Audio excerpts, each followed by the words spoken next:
Hi, welcome back on my channel where we experiment CG workflows to make cool art. Today I want to talk about a very important workflow to me, which is Ivy generation.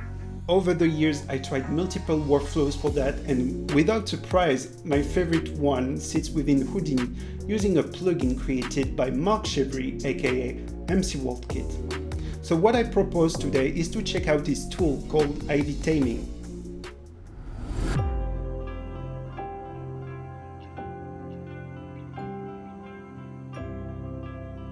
Growing up in a remote area of France, I've always been fascinated by abandoned places.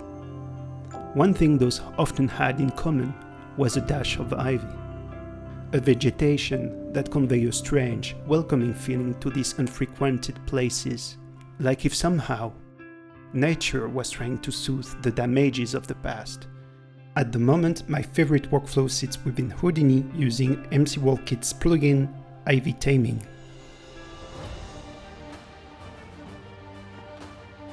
I create tools myself, but I wouldn't make this Ivy generator any better. That's why I'm happy to recommend it. It just makes life a lot easier while you're still able to art direct your Ivy. If you are interested in getting this tool, you can check out the link in description. Not only it will support Marc, but also my channel with our affiliate program. Without any more jibber jabber, let's get down to the nitty-gritty of IvyTaming. For this tutorial, I'm going to use this scene I created a while ago for the Houdini challenge about river. One thing I did back then was adding some ivy on the bridge, so let's see how we can do that. The scene geometry is breakdown in this fashion. We got a context for the terrain, one for the tower, one for the bridge. To get started, I'm going to create a new geometry context in which we'll do all our ivy operation for the bridge. So I'm calling that Ivy Bridge. In there, I'm gonna drop an object merge to start bringing some of the geo, like the bridge. For this guy, I actually transformed this geo context, so I'll set the transform into this object to make sure it's at the right position. And let's also bring the terrain in this context. So we wanna create a collision geometry out of those. Where is my terrain? Yeah, that guy. So that's the height field converted into polygon, and this is the output of my bridge. So perfect. When it comes to IvyTaming, there is 3 nodes provided. In this case, we'll use the IvyTaming core. We can see later what the others do. First thing, we should fill the license information in there, and you can then access to all these settings. So this node requires a few things. The first input requires a point cloud. So this is where the ivy is going to grow from. Second input is the collision geometry. And the third one is the volume of the collision. So for this one, we would need a VDB as a SDF. And the fourth input is for a guide. All right, we're gonna populate these inputs, but first I want to optimize my scene, and this terrain is way too big for what we need. So I'm using a group node, and what's great, if you switch to point, you can actually use the volume of an object to create a group. In this case, all the points that are intersecting with the volume of my bridge are gonna fit inside a group. So just lowering the position of my bridge with a transform to make sure that it will encompass all the points of my terrain. And I think it's pretty good at this point. So we can use a group expand, which is a node introduced in Houdini, I think 18.5 or 18. And we'll use the contact group that we created, and we can expand by increasing the steps. So that's beautiful. I think this would be more than enough to generate our ivy. So now that we have this, we can delete all the points outside of this group. So using a delete node, let's grab the contact. It was a point group, and let's delete non-selected. So bit of a weird glitch. Let's leave this context and come back, and only the terrain should show up. It happens sometimes, but well, at this point, I want to give some thickness to this guy. So there is a node called Labs Thicken. This is part of the SideFX Labs tool, so make sure you have them. let's see, I think if you go in SideFX Labs shelf and update the toolset, you should be able to get this thicken node as soon as you restart Houdini. And yeah, we can basically get some nice thickness for this guy. The extrude tends to be messy sometimes, so I kind of feel like this node is doing a better job. Yeah, okay. So that should be a good base. Let's actually merge this guy with the bridge. Here we go. So now that we defined some nice boundaries for our Ivy, we are ready to convert that into a volume using a VDB from Polygon. It won't work if your geometry are not close. That's why we actually added some thickness. If you need more detail, you can always decrease voxel size. But considering the distance with the camera, I think this should be more than enough. It goes without saying that the smaller the voxel, the longer it will take to generate the shape. Anyway, we can connect this VDB and we'll convert this guy into a polygon.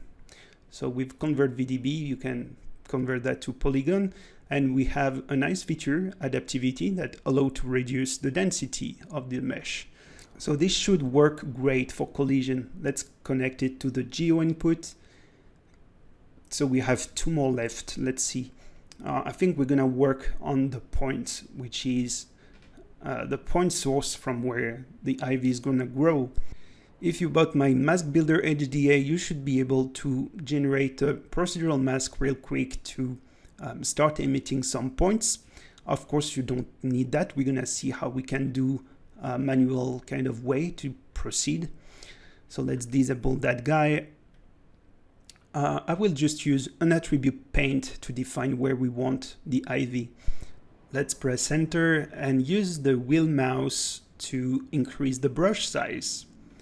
And yeah, we can just paint in red the areas where we want the Ivy to start. So I will just set it at the base of the bridge, I think. As you can see, attribute paint created a mask attribute. And what's great is that we can actually call it into a scatter sub. To do so, well, first we could tweak a bit the amount of points.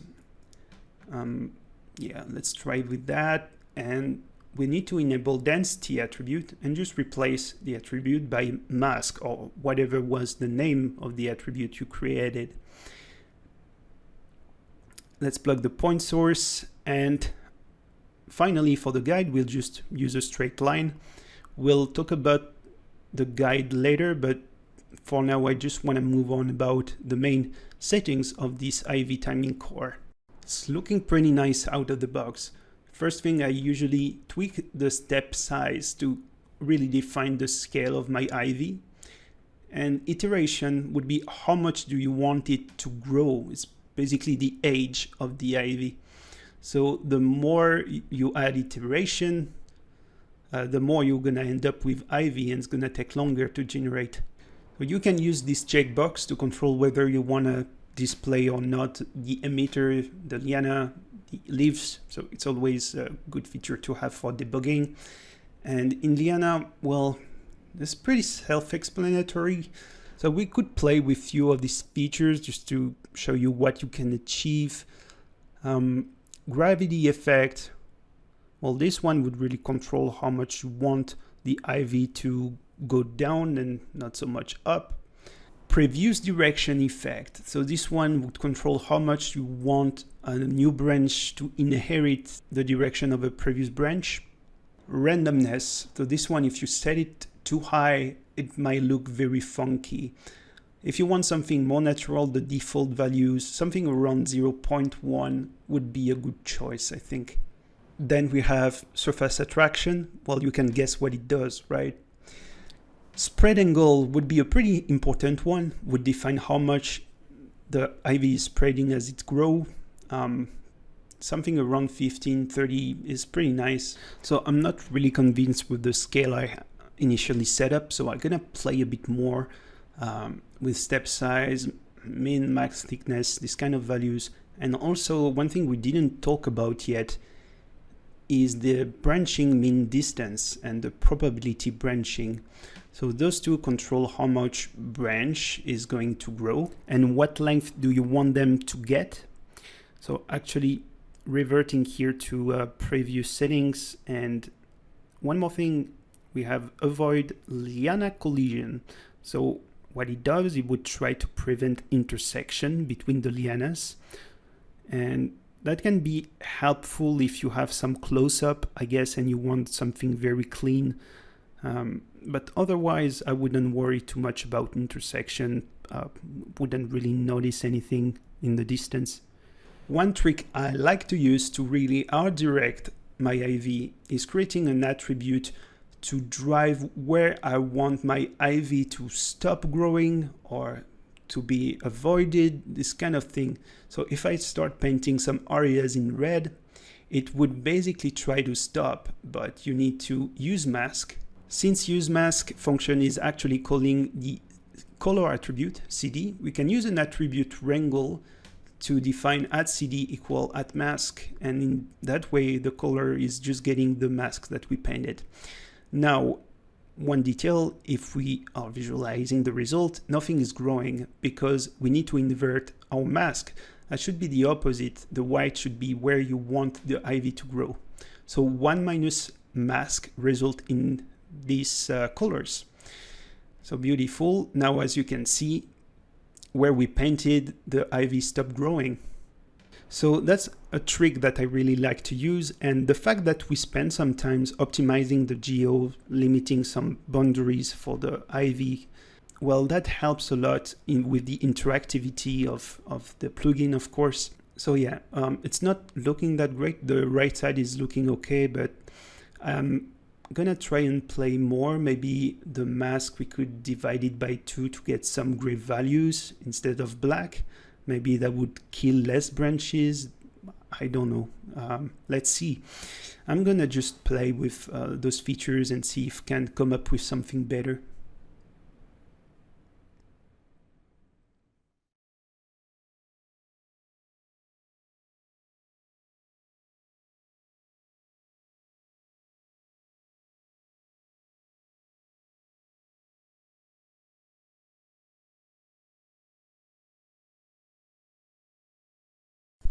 So I think I'm pretty happy with these settings. Maybe it's just a matter of increasing the scattering points and increasing iteration.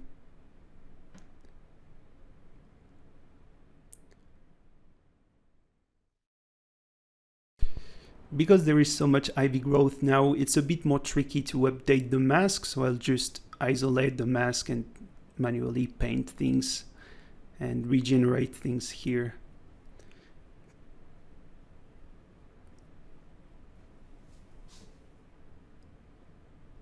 So moving on, we haven't talked about leaves yet. So there is a whole section about it, and the mean leaf size would just reduce the size of the leaves, but as you can see, it's considering the age of the lianas, and only the newest Ivy would kind of shrink. So that's a pretty cool effect. We can increase leaf frequency if we need more leaves, and random orientation can help as well, bring some chaos. Yeah, that's where I feel like if you need some close-up, you might get intersections, things like that, and you have a way to kind of prevent that, but I'm pretty sure that from the distance we are seeing those, that should be fine. And of course, IvyTaming, consider you can change the shape of those leaves. The plugin also comes with few geometries of leaf that you can use to bring variation, and those also got textures. So it comes with 2 types of shape. One would be pretty HD with nice topology, and the other one would be a more low-res version that you can use as a proxy to compute collision and this type of stuff. I'm gonna show you how to set this up. It's actually very easy. I'll use a null that will define an output for my HD leaf, applying some material as well. This one would be the LD leaf, and inside the IvyTaming we have a section for source geo. We can add some custom leaf and just pick the output for the HD leaf and for the LD leaf.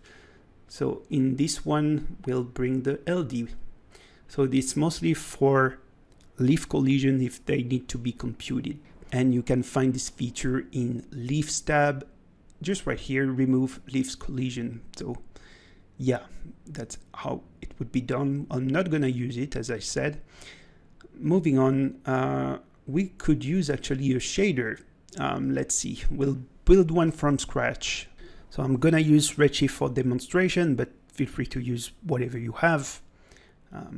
I will just bring a RS texture and let's load some texture provided with the plugin. So actually this one would fit the geometry that we imported. So connecting that in the albedo color, we'll call that guy diffuse. And moving on with the colors, we'll also bring the translucency. So that would be translucency. We have a texture provided that I actually converted into ACs. So that's great. What else do we need? We need a roughness, yo. Yeah, we got roughness. Nice. So this one, when it comes to color space, should be a row, I guess. And let's plug that into the reflection roughness. So I'll slightly decrease the reflection weight, and I think I'll just set the backlighting translucency to 1. All right, we also need some normal maps. So let's drop a normal map and we'll bring this guy and let's connect that in the bump. Pretty much it for the shader. We'll see how to bring variation later. I'm gonna finish the rendering setup. We actually need a camera, and let's see. We need to define it into the Redshift rope, and let's move it something like that. All right, in there, I actually wanna create a geometry context just to bring the leaves. And what we have in here, we could just disable the leaves. And actually the second input would return the packed primitive of the leaves. And the first one here, I guess, would be just the liana. So we want to just use the liana in this context, and we'll use the leaf in this separate context. Why are we doing that? I'll just explain in a bit. Let's just first bring the output leaves and into this object. Okay. So why are we doing that? It's just for optimization's sake. If we want to take advantage of instancing, we need to specify instance sub-level packed primitive in a separate context. Otherwise, Redshift, I'm not sure it can actually compute packed primitive with unpacked geometry like the lianas. Maybe I'm totally wrong, you know, but I just took this habit, and I think it's a good one to have, separating packed and unpacked geometry. So I just assigned the shader on the leaves, and as you can see, it's looking great, rendering pretty fast. Let's just not pay attention to the terrain and bridge texture. Okay. Moving on, we need to see one more node and bring some variation to those textures. Just a tip, if you need some animation of those leaves, like the wind blowing, you could use IvyTaming anim. So what it does, it would just animate the leaf in a pretty natural way. Yeah, you have some features to control the timing, the speed, this kind of stuff. I will keep this animation, I'm happy with that. Let's just uncheck show liana, just so we still isolate the leaves and the liana. Okay, and let's apply a material on the liana. Actually, I've totally forgot about those. So what do we need on those leaves? We need variations. We need color variations, and to do so, we need some attributes to drive some random color. So we could use an attribute wrangle to define some random colors using random at age, for example, which is an attribute that is output by IvyTaming. And yeah, let's see. To visualize that, we could just say add color equal add variation, our custom attribute. And we have random colors. That's beautiful. If we want, we could also remap those variation with a control ramp and call this control ramp remap, and it will remap at variation. So now we have a nice control ramp that basically allow us to control whether we want more or less white or dark leaves. So that's extremely helpful in that way. And we'll go back into the material context, into our Ivy leaf shader. And in there, I usually like to proceed with a color mix. And you see the mix amount, that's where I like to plug my attribute. I'm basically using it as a mask to drive color variation. So with the RS color user data, we can import variation attribute. That's the name of the attribute we created in the wrangle. And we'll use a color correct to actually shift the hue, saturation, brightness, or whatever we need from the albedo. And I will just make a reference of this node to make sure every changes I make is also applied on the translucency. All right, so you can start tweaking the gamma, and the gamma is changing translucency as well. So that's kind of the overall idea. Yeah, let's see how it looks now if we try a render. So there is a very subtle kind of change, but we'll do something a bit more extreme. If we shift the hue a bit more in that way, it's getting a bit too blue, but on the other side you will get some yellow. Amazing. So it looks already much more complex with some variation. Of course, it's a bit too extreme. We don't need to go that yellow. That seems a bit weird, but well, it's just to show the overall workflow. You can then do your own settings. We could, just for sake of demonstration, try to import age attribute, and you would have a gradient based on the age of the Ivy. Then again, it's pretty weird, but you know, that maybe someone will find that useful, you know. And that's pretty much it for today. Thank you so much for watching. Do check out the link in the description if you are interested in getting this tool, and hopefully it will help you as much as it does for me. I will be back very soon with some new content, so stay tuned and I'll see you guys next time.